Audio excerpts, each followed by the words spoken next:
gangguan jiwa. Selamat menyaksikan.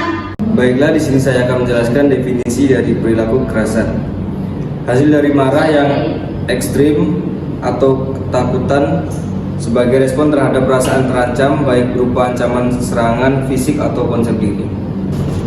Tujuan dari tindakan ini yaitu pasien mampu membina hubungan saling percaya, menyadari perilaku isolasi sosial, melakukan interaksi secara bertahap saat melakukan kegiatan rumah tangga dan kegiatan sosial. Kasus dengan klien perilaku kekerasan, klien dengan nama Ibu Aurel dan Ibu Angel dengan umur 20 tahun, anak kedua dari 3 bersaudara, tinggal bersama pamannya. Klien masuk rumah sakit dengan keluhan utama mengamuk, sering marah dan memukul orang. Sebelumnya klien pernah dirawat di rumah sakit jiwa yang sama pada tahun 2016 dengan keluhan yang sama. Karena saat di rumah klien tidak teratur minum obat. Sejak 2 minggu sebelum masuk rumah sakit, klien sering marah bila keinginannya tidak terpenuhi. Keadaan ini semakin memburuk hingga akhirnya sehari sebelum masuk rumah sakit, klien mengamuk dan memukul tantenya karena keinginannya untuk dibelikan sepeda motor tidak dipenuhi. Klien mempunyai riwayat menggunakan nafsa atau sabu-sabu pada tahun 2014. Klien juga mempunyai pengalaman yang tidak menyenangkan seperti sering dipukuli pamannya dan orang tuanya bercerai.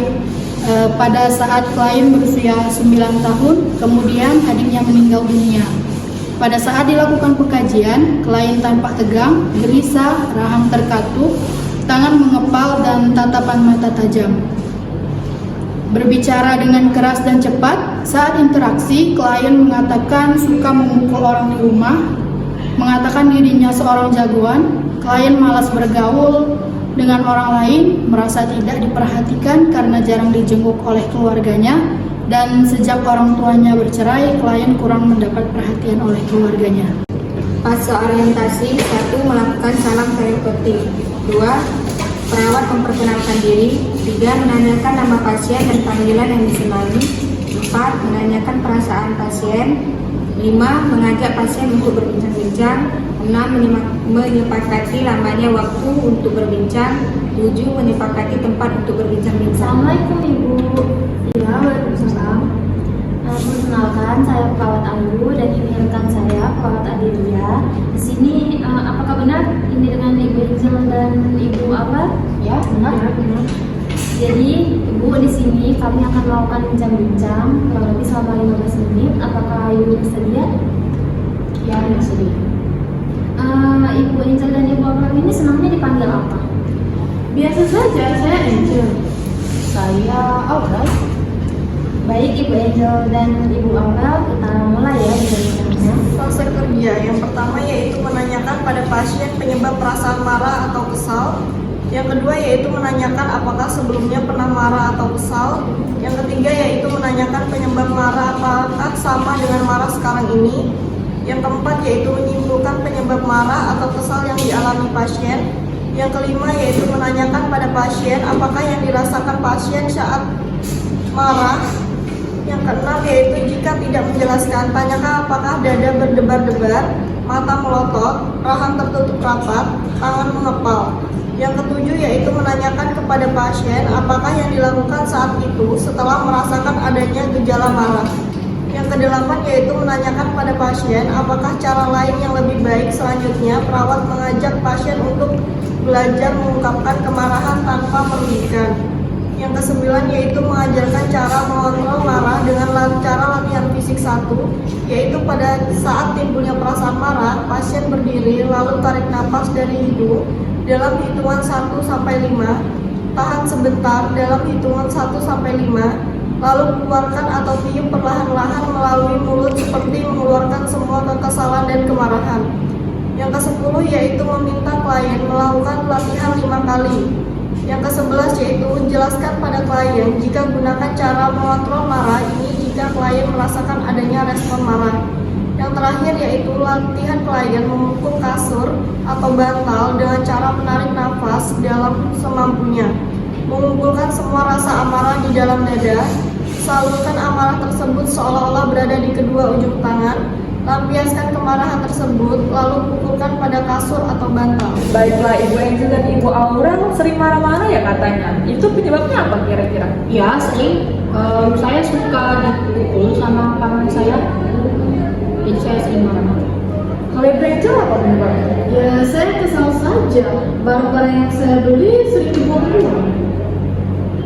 Nah, saya tadi dapat laporan nih, katanya Ibu marah-marah ya. Kenapa? Apa penyebabnya? Hari ini marah karena apa? Ya, kesal saja. Kalau Ibu Aurel kenapa hari ini marah-marah? Ya, saya merasa dendam dan kesal sama paman saya. Suka pukul-pukul saya. Tadi Ibu pukul orang juga ya katanya. Ya, Oh, jadi Ibu suka marah-marah karena dendam dan kesal ya karena sering dipukuli pamannya. ya. Ibu bisa ya kalau lagi marah, Ibu meluapkan kemarahan Ibu tanpa menyakiti atau merugikan orang lain. Nanti saya ajarkan caranya. Bisa? Bisa. Jadi cara yang pertama itu pada saat Ibu marah, Ibu boleh berdiri sebentar, kemudian tarik nafas dari hidung, tahan selama 5 detik, lalu keluarkan pelan-pelan dari mulut. Anggap saja itu Ibu lagi mengeluarkan kemarahan dan kekesalan Ibu. Kita coba praktekkan ya Bu. Sekarang coba Ibu berdiri. Kemudian tarik nafas dari hidung. Tahan 5 detik. 1, 2, 3, 4, 5. Keluarkan dari mulut pelan-pelan. Ulangi sekali lagi. Tarik nafas. Tahan. Kemudian keluarkan lewat mulut. Anggap Ibu keluarkan amarah dan kekesalan Ibu. Sudah? Gimana rasanya? Agak sedikit tenang. Sedikit udah.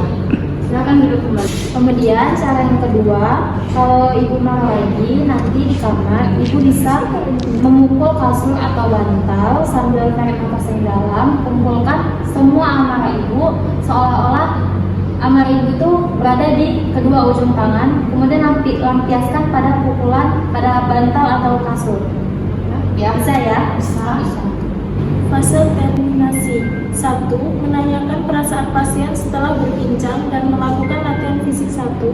2. Perawat menyimpulkan penyebab marah pasien, apa yang dirasakan saat marah, dan apa yang dilakukan saat marah serta akibatnya. 3. Meminta pasien untuk mengingatkan kembali apa yang sudah diketahui dan dilakukan kembali latihan fisik yang telah diajarkan dalam mengontrol marah. 4. Kontrak pertemuan berikutnya. 5. Salam penutup. Bagaimana perasaan Ibu setelah berbincang dan melakukan latihan fisik hari ini? Sedikit lega. Ibu Angel? Lumayan. Oke. Sekarang Ibu sudah tahu kan kalau marah apa yang harus dilakukan? Ya. Apa yang harus dilakukan? Menahan marah, menarik nafas. Terus kalau marah-marah, pukul bantal aja. Boleh pukul orang. Ya, bagus. Jadi kita cukupkan dulu pertemuan hari ini ya. Nanti kita ketemu lagi di lain hari. Baiklah kalau begitu kami pamit dulu. Wassalamualaikum warahmatullahi wabarakatuh. Waalaikumsalam. Baiklah, itu video singkat roleplay tentang perilaku kekerasan pada pasien gangguan jiwa. Maaf apabila ada kesalahan kata. Kami akhiri. Wassalamualaikum.